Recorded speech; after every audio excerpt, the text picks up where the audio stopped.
I have an infant brother that's buried in the cemetery, and when he had passed away, there had been an active congregation here, and my mother was part of that. A few years after he passed away, the cemetery was sold. The cemetery fell into disrepair. The chapel had been vandalized and burned, and basically the way my family knew it had ceased to exist. For many, many years, my mom had a real heavy heart about my brother being buried here, and she wanted to move him, but he had been buried in a wicker basket. So, you know, she'd been told there wouldn't be anything left. I'm a developer, and I came out here to look at the land adjacent to the cemetery, and I decided to go over and take a look at my brother's grave. And quite honestly, I was in shock of the condition of the cemetery. It had been a few years since I had been back here. It had become literally a dumping ground. So I went to this gentleman who was elderly, and I said, you know, listen, you have to do something about this. You have to clean it up. And he said, you know, I don't have any money. I'm not physically able. And he made the proposition that he would give me the cemetery. So I went home and I told my wife, you know, and my wife's an attorney, and she said, are you crazy? And I said, well, no, somebody needs to be responsible for this place. You know, they really did. So I took him up on his offer. And not knowing really what I had, because I didn't know this natural burial movement. Looks like you're having fun. Now, I still at that point had no clue really what I was getting myself into, because I found new life for the cemetery. It'd come full circle. But until I experienced that first burial, I realized that I didn't choose this chose me. Looks like you got her. Any green?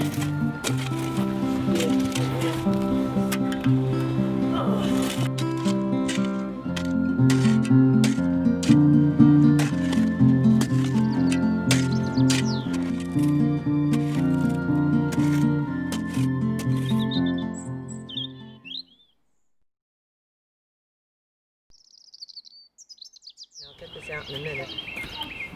All right, children. This is Miss Sherry. What do we say? Say hi, Miss. You all look wonderful. Are you happy to be here? Thank you for coming. Do you know where you are? You know where you are, Mina. Where are we, But- boys and girls? In a cemetery. And Very good. Welcome to Steelmantown Cemetery.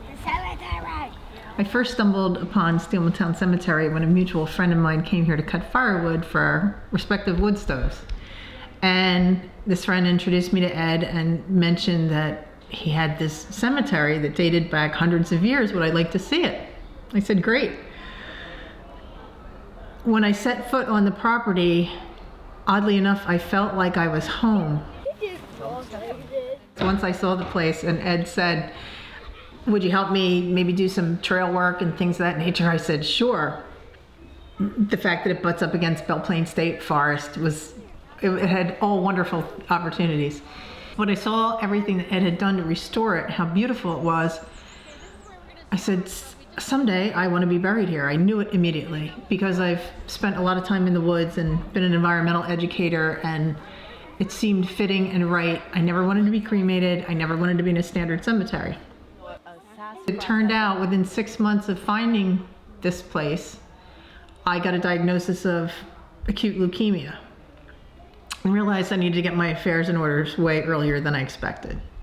And this is the place I've chosen to be my final resting place, to be buried in the woods where I feel at home and belong. And it's natural, it's beautiful, it's a place that I enjoy today and will enjoy for eternity. Any green? Yeah.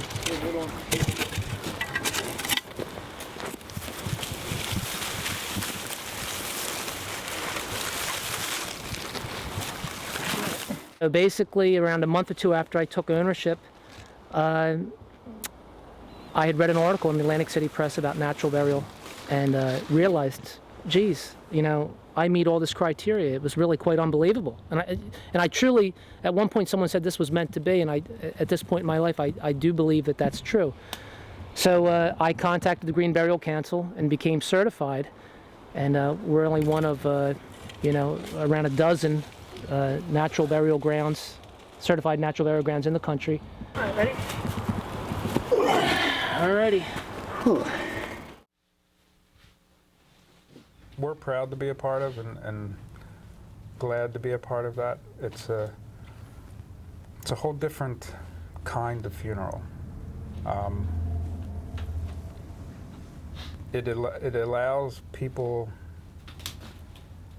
to be more involved, or I guess it almost welcomes people to be more involved in the process. But it seems families that select that want to be a little more involved in what's going on. So we offer to people, if they want to help dress their loved one, they're able to do that. It allows people to be interred without a casket if that's what they would like. So just wrapped in a shroud, or just dressed, or wrapped in a blanket or quilt or something like that. If they select a casket, it has to be biodegradable. So either like a wicker casket or pine box.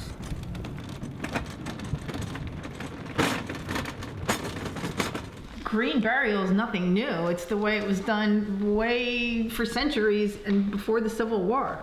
Civil War is what made embalming a necessary evil so that the sons of soldiers could get from the south to the north and still be waked and buried as usual. Green burial is very affordable. In most cases, it's less costly than a traditional burial.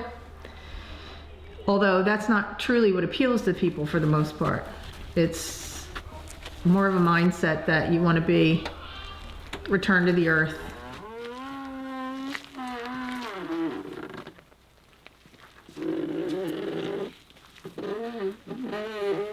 To see a green burial and people coming away feeling like they're celebrating life as opposed to upset about death is a wonderful thing. When you're here and the birds are singing and you realize that there's still a life pattern that happens, and with the hand dug graves and the people that backfill in the graves for their loved one, it's just so much more tangible and yet satisfying.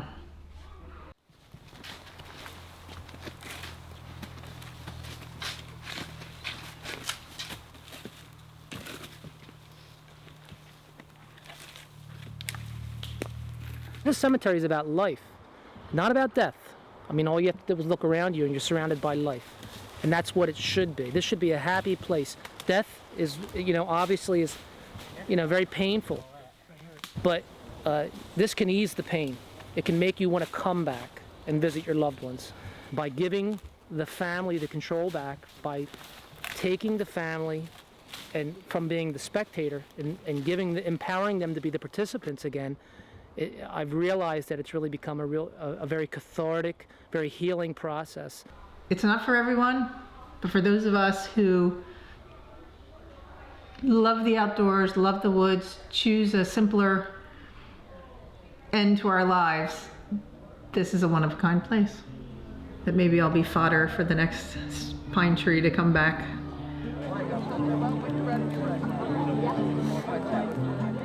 All you can hope for is a send-off that leaves people feeling happy that they knew you, instead of almost sad that you're gone. So many fond memories of your mother. She was great. Lovely. Sherry was my friend and my neighbor and my partner in crime. Bye, Sherry.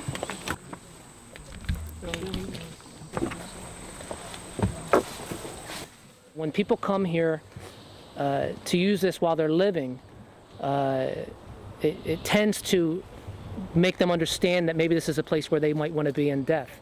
But when these people come and they're distraught and crying, and they are able to actively participate, they run the gamut of emotions. They cry, they get angry, they laugh, and in the end they look at me and they say, "Thank you," and they have a smile on their face. And what does that say?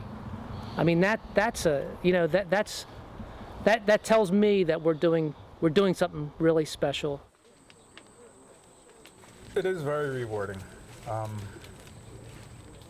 and that's people are suffering, and to have them come up afterward and give me a big hug and say thank you. to have them feel that gratefulness for what we did, that means everything in the world. That's why I do it. Not for the recognition, but just because we help them and they can move on for the most part and feel good about the decisions that they made coming to me, Denise, and you know, the services that we provided for them. You could have even if you can. If you need a hand, just say so.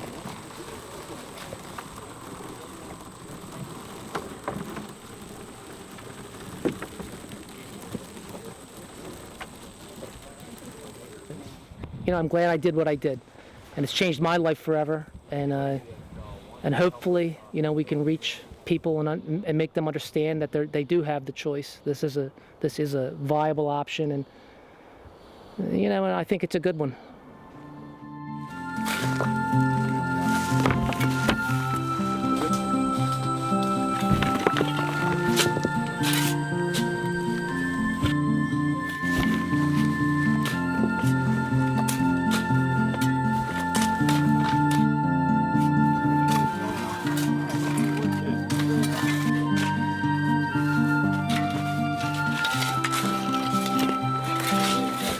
When my family comes to visit me here, they'll know I'm here because this is my environment. This is, you know, teaching children about the environment. This is what I've done for many years of my life and been in the woods and just loving the change of seasons and the flora and the fauna and everything that goes with it. So they will get a sense that I'm still here. Yep.